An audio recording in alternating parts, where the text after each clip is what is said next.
Mic check.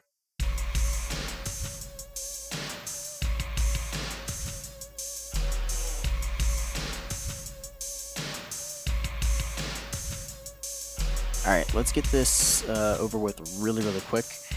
I wanted to actually do this episode a lot sooner than I am, unfortunately, because I've been super fucking busy pretty much this whole weekend. I think I said before, if I didn't, then I'm saying it now. I just moved. And I'm still in the process of getting everything set up. I'm in the process of getting things kind of looking normal, but they're not. Thankfully, I have a desk now that allows me to have both my computers, my work and my personal one, on it at the same time, and I don't have to keep fucking moving stuff, which means I can keep my computer, my personal computer, around at all times, and I can just actually fucking mess with it. So, yeah, that's fucking great, and I fully intend to play a lot more video games and shit because of it. But the reason why I wanted to originally get this out is because if anybody missed the announcement, which I don't know how you did, but ICP officially announced Yum Yum Bedlam will be releasing at the end of the month. Now, we do know that they said before that it would release on Halloween. It would release at Hallowicked for people who are going to be attending the show. Which, by the way, if you got tickets for Hallowicked, I hope you guys have fun, stay safe and everything. There was only 1,000 tickets. I don't know if that's a lot for Hallowicked or not a lot or whatever, but they were $125 each, so they just pocketed a lot of fucking money for this one show. But for the people that are going, you have first access to Yum Yum Bedlam, but now they did announce that Yum Yum Bedlam will be released, but you only have until this coming Monday, the 18th, at noon Eastern Standard Time to put in your order for it. Now, this is a pre-order. I'm not sure if they are going to just have it available after the fact. The price of it is $17, because of course it is. There's also a bundle with a shirt for $42. You don't see the shirt design. They said they're pretty much keeping it under wraps until it comes out. I'm under the impression it's going to be the most common art that we've seen. They did say it's Tom Wood art, so I believe it's going to be the standard Tom Wood Yum Yum Bedlam that we've seen, unless they are going to have it be that other design. They did say there's another design for Yum Yum Bedlam, and we haven't seen it yet, so maybe it's that. I don't know. I literally just put in my order about 10 minutes before I started recording this, so if you haven't done it yet, go ahead and do so. For all we know, this may be the only way for you to get a physical copy of the original version of Yum Yum Bedlam. No clue if they're going to put it in stores. I mean, it's possible that they will. It'd be cool if they still do it, even if it's for, your standard, like, mom and pop record stores or small chain stores. But we're not getting any other information. All we know is if you want to pre-order it, you only have until Monday the 18th at noon Eastern. So go ahead and do that as soon as you can. Again, who knows if this is the only way to grab it. And I know that they said before that there was going to be like a special edition further on in the future. But remember, they said that there were going to be 3 songs that were on the original version of Yum Yum Bedlam that weren't available on the final version. So, it's probably still going to be available for streaming. So you'll be able to listen to them there. But just know, if you want that physical one, this is how you do it. So go and do it. Also recently announced was Ouija Mac with Pretty Ugly 2. Standard fare for pretty much all of Ouija's pre-order options.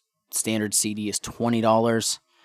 There is an autographed copy for $27. There's merch. There are merch bundles, which means you get the stuff at a slightly discounted price. And there is also going to be the standard fare, buy 5 copies, get a mystery item. Ouija has said that there is one of 3 different mystery items that you can get, has not hinted at what else they could possibly be, which is very fucking frustrating.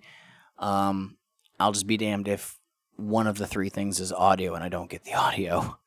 So I have no clue. Is it well, what is something that's a mystery item that you could give that's not something that would base like a size? So it probably isn't clothing. It might be a hat. I doubt it. It's quite possible it will be a poster, a bandana, maybe. I don't know. But these are exclusive mystery items. I mean, hell, I still have that shirt that he gave. I think it was during Pretty Ugly 1, maybe. Where if you bought 5 copies, then you got an extra shirt. That if you wear it at one of his shows, you get free VIP. Unfortunately, his tour that he's going to be doing, he's not coming to Pittsburgh, so I won't be able to go. Somebody asked me if I was going to go to his Pennsylvania show.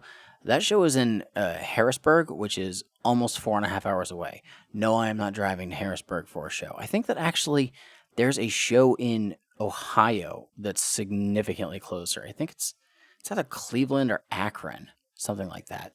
But I typically don't travel outside of Pittsburgh for shows, so I'm not going to go. I kind of want to, but I don't.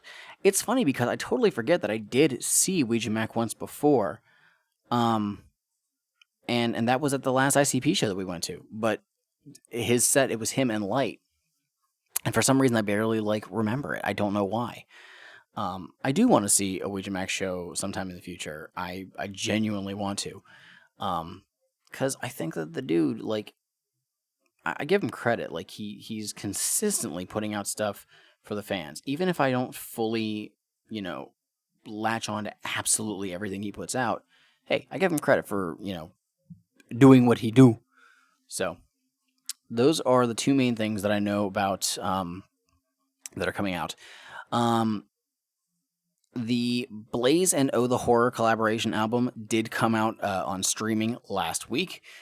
Physical copies should be shipping now. I have not gotten confirmation that my copy has shipped yet. I did listen to it once on streaming. Tracks 6, 7, and 8 were not correct for the first 3 or 4 days. They were all the same song. I think it was technically what track 7 was, but 6, 7, and 8 were all the same thing, and it was just very frustrating. So when I got to that point, I'd kind of drifted off, and I was not fully paying attention, and then I was like, wait a minute, I think I heard this song before. And yeah, that was the case. One of the skits was wrong and replaced with track 7, and track 8 was also track 7. So they fixed it up. It's not bad, but it's not something that was really super wowing me. But it is cool to hear Blaze doing something different. And I really think that Magic Ninja is. I think the Twisted are really trying to push Oh the Horror. And I don't want to hear people say oh well yeah, it's because they're doing that music too. No. I genuinely think that they want Oh the Horror to be a big deal because Oh the Horror can appeal to a vastly different set of fans, and that's not a bad thing. I really, really enjoyed Oh the Horror's second album. I think that this unfortunately takes a step back a little bit more into first album territory, but I'm sure this is going to appeal to somebody. If anything, it's got Blaze rapping over some very heavy music, which is pretty fucking cool. So definitely go ahead and check it out. If you haven't checked it out on streaming, it's available there, and physical copies should be shipping now-ish. Remember that at the end of this month, I think they said it was going to be on the 29th, Haunted Record Player, which is Songs of Samhain 2, drops. It'll be available for streaming then, and that's when physical copies come out, limited to 1,000 copies. And I think that they're doing the whole scented CD or scented booklet supposed to smell like pumpkin. I'm pretty sure that the Halloween compilation from Forgotten Freshness 4 was supposed to be like that. I couldn't tell if mine was or not, but I don't know. I don't know. So obviously go ahead and check that out. One of the songs from it has already come out. The track with Twisted Into the Horror, I believe it's called Halloween Treat, is out. It is okay. It was nothing that was going to blow my mind, unfortunately. Oh, the Horror's part, I mean, they do the music in it, but Oh, the Horror's vocals are towards the end, and it's nothing to write home about. Again, I really liked Oh, the Horror's second album, but this is just them kind of doing their standard fare stuff that they did on the first record, which didn't impress me too much. So I don't know. Maybe it's just the style they were doing. And plus, they're going to be featured on at least one other track on that CD. So who knows? Obviously, we weren't going to get spoiled with the uh, HOK or V5 stuff.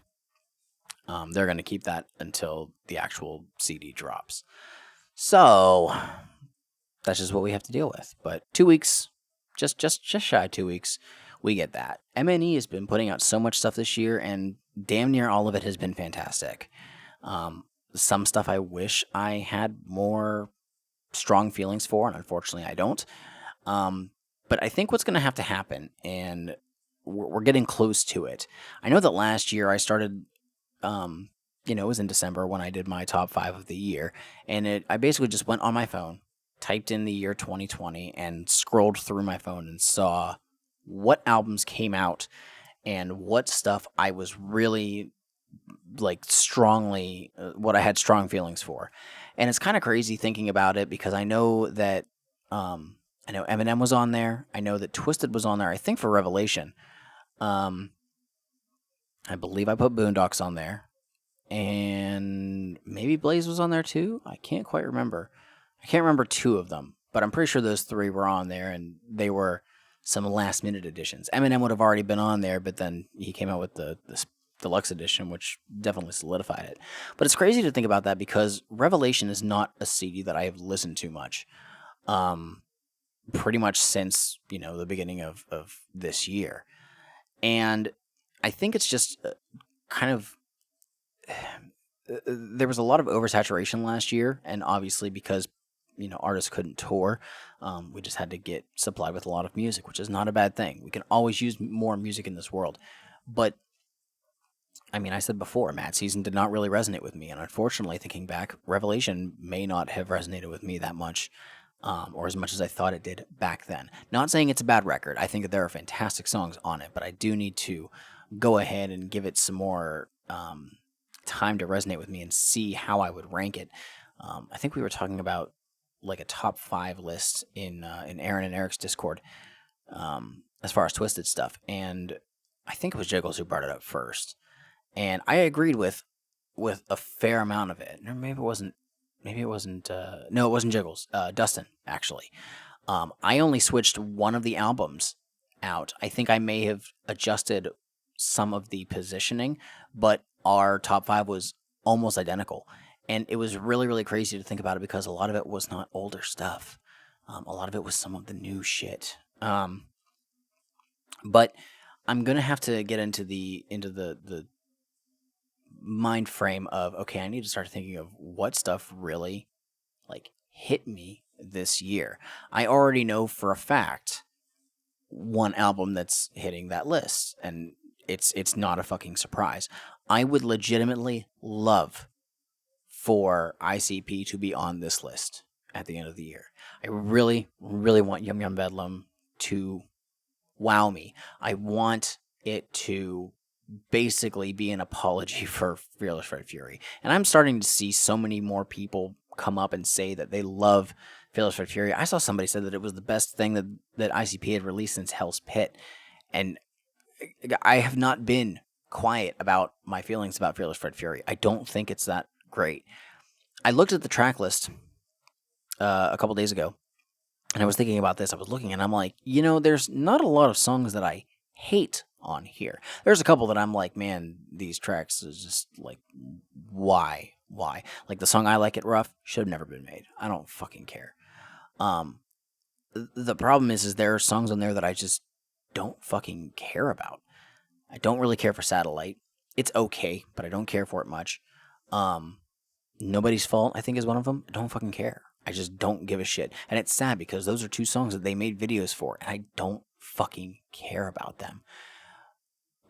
A good deal of Fearless Fred Fury is pretty solid, but I don't have as strong feelings about that record in a positive light as I do the rest of the second deck. Maybe I'll reevaluate it over time, and obviously we're going to cover it in the future, if we get there. Maybe I'll find that I like this better than some of the other stuff. Maybe I actually like Fearless Fred Fury more than I like Marvelous Missing Link Lost, which is probably the next one down as far as stuff that I maybe not didn't care for as much. I think the Marvelous Missing Link era is actually very underrated. I loved Lost. I loved Found. But the two sideshow style albums that we got Phantom and we got the Outtakes CD. There was a lot of music that came out in a very short amount of time, and so that was a bit of oversaturation. And maybe I don't know. I judge Fearless for Fury very harshly because of releasing that and Flip at the exact same time, and Flip is a very underwhelming EP for me. I'm kind of rambling at this point, when I really didn't want this to be a long episode. It's not so far, but this is in my head right now, and I obviously have to fucking say it. But yeah, I'm very intrigued to see how well Yum Yum Bedlam turns out to be. I don't want it to be, I listen to it and think immediately that I love it or immediately that I hate it. I want to give it at least a few listens before I give good judgment on it. I did not do that with Unlikely Prescription, and do you know why? Because as soon as I listened to it, everything fit in place. For some reason, this was an album that I really needed to fucking listen to. I love Unlikely Prescription. I'm going on a very strong hunch that it is in my top 5. It is potentially number 2. And it's right now only surpassed by Abominations. And I need to give Abominations some listens just to see if I still feel as strongly about it. Because I really love Unlikely Prescription. I really fucking love that record. I also want to point out, there was that track, the VIP track that was given at the concert, which I will talk about shortly, Mental Rabbit Hole. It is a chill song, emo twisted, and I fucking love it. It is not a rock song. It is them doing hip-hop again, and it is a very fucking good song. I really hope... I liked when Twisted released Cryptic Collection VIP edition, which had pretty much all of the tracks that were VIP singles put on there, as well as some other tracks that were from other stuff, like they put the Dead and Gone remix, which was from the Dead and Gone single that had Jared and Benton on it. They put the Frankenstein remix, the Mike Clark mix on there. So some of the stuff that was just hard to find. I think that might have been the one that was fucked up and had Embarrassed on there, but it's not the vinyl version. It's the one that they put on For the Fam Volume 2. But still, it was a solid compilation, and I hope they do that in the future again, or even if they just do another Cryptic Collection, proper. We're still waiting on Volume 5. Last proper Cryptic Collection that in the numbered series was 10 years ago. Legitimately 10 full years ago. I think it came out around like maybe November or something, in 2011.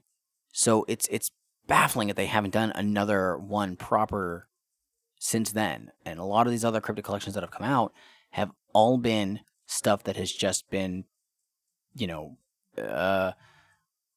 fairly easy to access stuff. VIP edition was probably the best of them all. And then there was the 15 Years of Fright Fest, which had nearly every song from their Fright Fest stuff, which was convenient for the Cryptic Collection Halloween version that only had, up to... Well, the original was 2006, and I think they re-released it in 2014 or 15 or 16. I don't fucking know. But let's move on.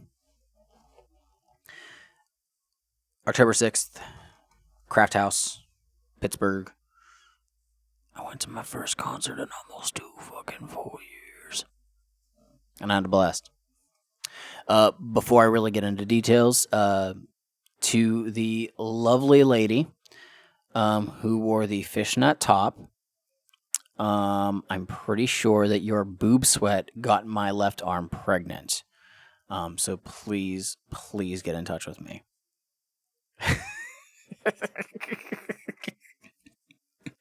I'm playing. That's 100% true though. She was lovely. She was a very nice person. I got to the venue a little bit early, as I tend to do, and I was not the first person there, which was kind of cool. But as soon as I got there, there was a dude chilling, listening to music, wearing some face paint, had an Axe shirt on, and we started talking. Found out he lives like fucking 20 minutes up the road from me, which is crazy. I like coming to the venues early. I like getting to chat with people or overhear conversations and shit, and maybe like, oh, I'm hearing somebody talk about something. Maybe I can, insert myself into the conversation. And I'm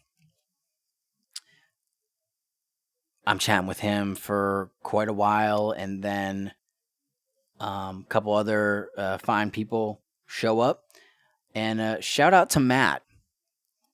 I first met Matt 11 years ago at the Happy Days tour. And we had first started talking, I think, because of Twitter. And I saw him, and I was like, he looks so fucking familiar. And it was true. And he remembered me too, which was cool as fuck. And then later on inside, I saw another guy, John. I can't quite remember his last name. I saw him at the merch booth, and he recognized me. I recognized him. It was really cool. It was a very fucking cool situation. And I haven't seen John in a long fucking time too. I think the last time I saw him, I think it might have been a Twisted show, but still, it's been a long fucking time, and it was just a very, very cool vibe. But I was talking to some really fucking cool people the entire time, and I had my stickers. I had my stickies, my stickers with our new logo on it, and our Linktree link on there, and I just started passing them out to some people, like the people that I was talking to. I was like, hey man, if you're interested in podcasts at all, go ahead and check this out. And it was really, really cool. At one point, whenever I was in the venue, and I was all the way up front, right in the fucking middle. Like I did not hesitate. At one point, I just literally stood out with my arm outstretched with like 7 stickers in my hand. I was just holding it out there for anybody if they walked by and decided they wanted to see what the fuck I was holding. And they just wanted to grab a fucking sticker. And it worked. It worked a couple times. I probably had like 5 people. I thought I was going to get rid of more of the stickers, but I didn't. But that's because I just really wanted to get up front. I didn't walk around and just start being like, hey man, go ahead and check out this podcast or whatever. I'm very, very bad at that. It's one thing to promote the stuff whenever, it's just on social media or whatever, but I feel awkward in person. It's not like somebody who, I don't know, gives you their fucking mixtape and they're like, yeah, man, there's my demo and everything. And you're like, oh, okay, cool, I'll check it out. And they're like, yeah, man, I'm just looking for a donation. I just quietly hand back the fucking demo because I don't have cash. I'm sorry, man. But that wasn't the case. I was there. I was holding out stickers. And if anybody jumped on because of that, then I appreciate you. I know that I was having people follow us. I think we got at least one Twitter follower. I think there was like 7 people that added us on Instagram between like the time of the concert and the next day, which was super cool. So if any of you are listening to this and you got one of the stickers from the Twisted concert in Pittsburgh from me, then thank you. I genuinely appreciate you. Yeah, thank you for jumping on. And if you enjoy this, please continue to listen and share it with your friends who might also be interested. That's all. So as far as the concert goes itself, I believe there was only like one local opener. I think no, there were 2. One was definitely local, and then there was this other crew. What was their? I don't remember their numbers. Like they were based with numbers. The 6 or whatever. I think they're from like New England or whatever. They were fucking dope, and I'm bummed that like their shit was all put away by the time the show was done because I actually wanted to cop some of their stuff. So I mean, they were there. East Coast Crazies, I'm pretty sure were supposed to perform, and I don't think it was them. I don't think they did. It wasn't the first guy. I don't think, because I'm pretty sure East Coast Crazies is a 2-person group. But then we got Blaze. Blaze was doing. He did, I think, 3 songs from the new record. But it was weird to hear him not do some certain songs. We didn't get I'm pretty sure he didn't do Thug for Life. We did not get Juggalo Anthem, which is a big fucking one. Um, he didn't do. I don't believe he did Casket. Like it's weird. I've only seen Blaze headline shows, I think twice. The one was his tour with Boondocks, and the other was the one. It was the first tour that Lex the Hexmaster was on. So he doesn't, unfortunately, get to do many like large sets. I think his set might have only been like half hour or so. And Blaze is like the most consistent performer. Like if you, it's one of those like, oh, you have $15. These are the artists that you choose for your show. Like pick Blaze every time because Blaze always does a good fucking set. I will not say a bad thing about Blaze during the show. The only thing is I sometimes wish that the sets were longer, But he obviously wasn't headlining. I totally get it, but it was just weird hearing some of the new stuff that he was doing. He definitely did. What was it? He did I'm a G. He did I'm Dead, and that might have been it actually. I don't know if he did anything else from the new record. But yeah, it was just interesting. But we got Twisted out. Twisted did a total of they did every single from the new record. So they're fucking 5 new songs. Which was awesome. Awesome. I also want to point out I wear earplugs at shows now. I've been wearing earplugs at shows probably for the last I think like 3 years or so after I started really thinking like yeah, I should probably start protecting my fucking hearing. And I had a pair of, they're called Vibes, which were featured on Shark Tank once. I couldn't fucking find them. So I got these other ones. What the fuck were they called? I don't fucking remember. But they were awesome. I don't remember what the fuck they were called. I need to look actually. And I'm not cutting this, so you guys just gotta deal with it. Oh, they're called Loop, and they fit so much fucking better, than the Vibes did. I loved them. I really, really did. These ones look cool too. What the fuck are these? Eros? These are more expensive, but I might have to look at these in the future. Yeah, if you go to concerts fairly frequently, get some earplugs.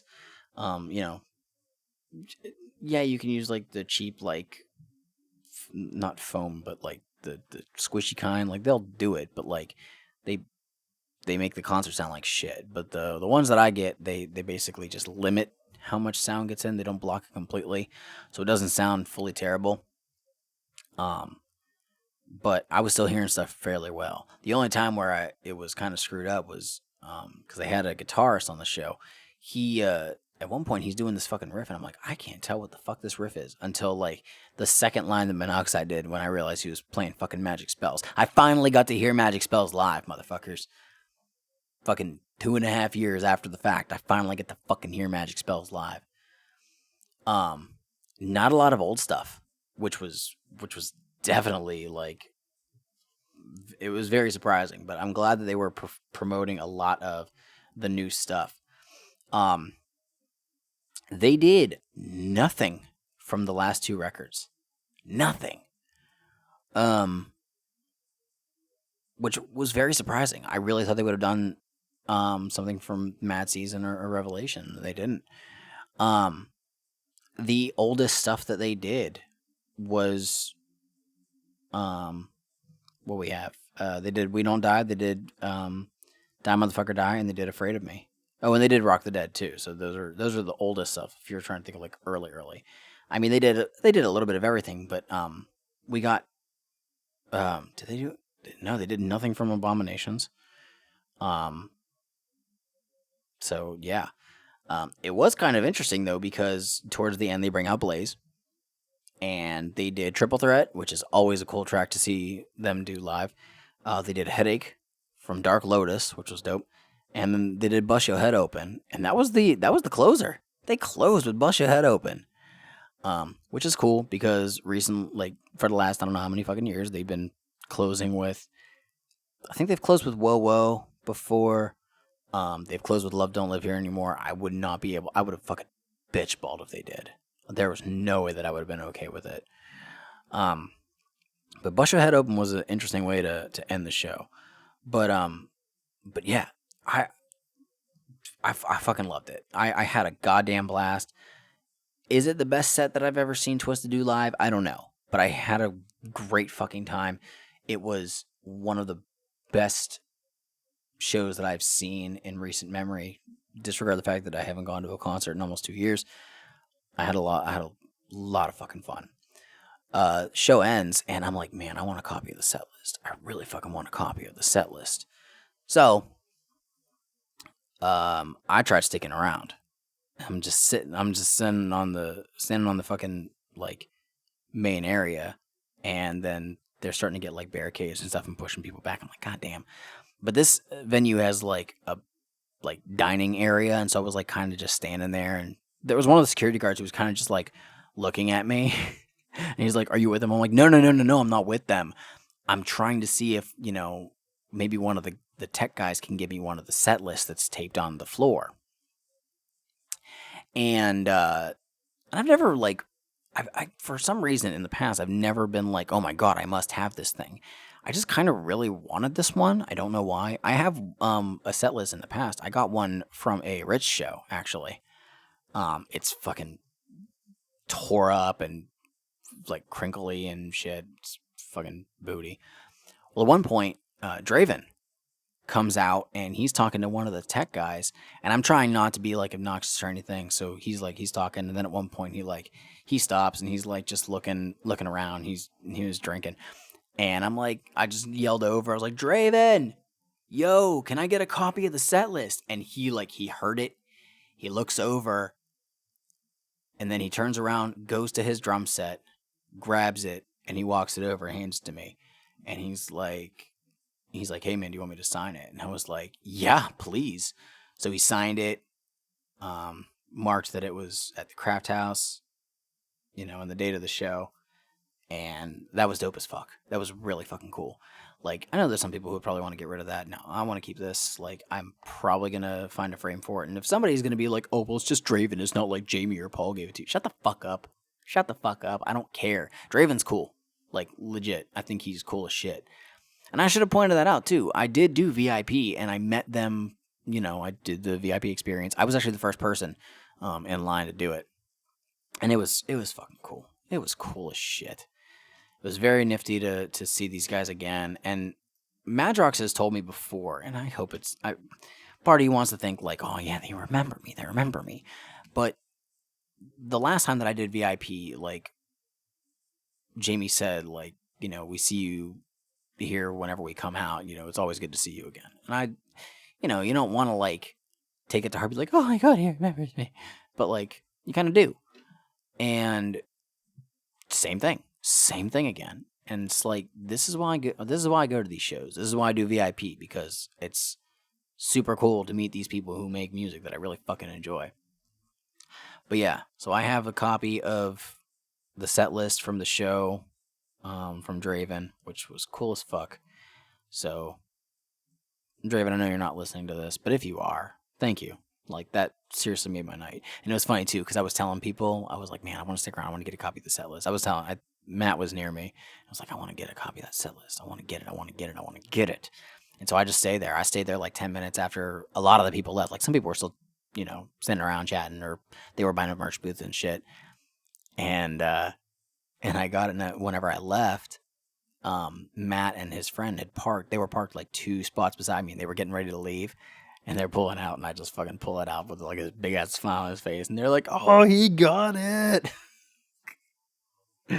It was cool. It was really fucking cool. And now I will probably not go to another concert for a long fucking time. Allegedly, Twisted is supposed to... They might be going to Pittsburgh again in March. Now, here's the thing. They are going to be going on a tour. They're not headlining. They're going to be a supporting act for Static X.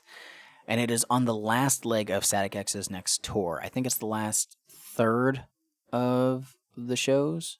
I don't think it's half of the set, but I think it's the last third. The problem is it doesn't really show that they're on the Pittsburgh show for whatever fucking reason. Maybe they couldn't like lock it down before the promotional picture had come out. I don't know. But yeah, it's not on there for whatever fucking reason, and because of that, I don't know. The fact is I don't listen to Static X, so it's very likely that I will not be going to that show. Um I don't want to go to a show and see Twisted as the opener and then decide I want to leave. And I mean, there are ways. Sometimes the best way to see an artist for the or best way to hear an artist for the first time is to see them in concert. Which has been the case. The first I never heard of Theory of a Dead Man until the 3 Days Grace show where they were on it. Same thing with Poppy Evil. Sorry. I'd never heard of them until that same 3 Days Grace show. Fucking love them.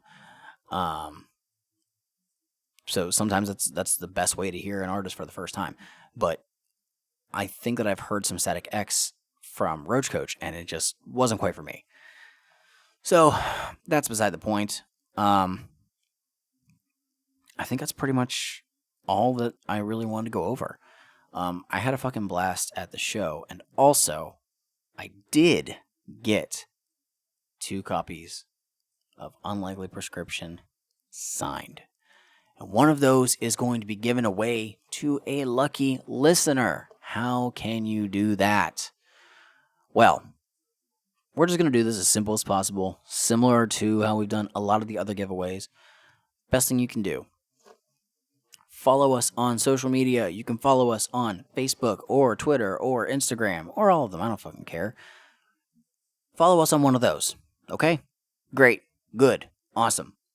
Second, you must follow the podcast on your preferred podcast provider, supplier, whatever. If you listen to us on Spotify, if you listen to us on Apple Podcasts or whatever the fuck, follow us on there. Show that you are following us on there.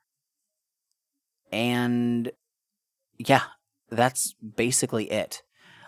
Send us a private message on the Facebook or the Twitter or the Instagram. Say that you are entering the Unlikely Prescription contest and show screenshots that you are following us on social media and you are following you basically subscribe to our podcast feed. You do that and we're going to count you in to the contest, and we will do the drawing in 2 weeks. So guess what? On Halloween, we are going to do the drawing for the signed copy of Unlikely Prescription. You will get Unlikely Prescription. You will also get a copy of the Rose Petal / Perfect Problem single. The reason why you're going to get that is, I have an extra copy, and there are remixes of each song on there that are only available on that single. So I thought it would be cool to throw that in as well. You'll get those, and I will throw in, I'll throw in a sticker. I'll throw in a cool sticker. Actually, you know what? Fuck it. I'm going to throw in 2.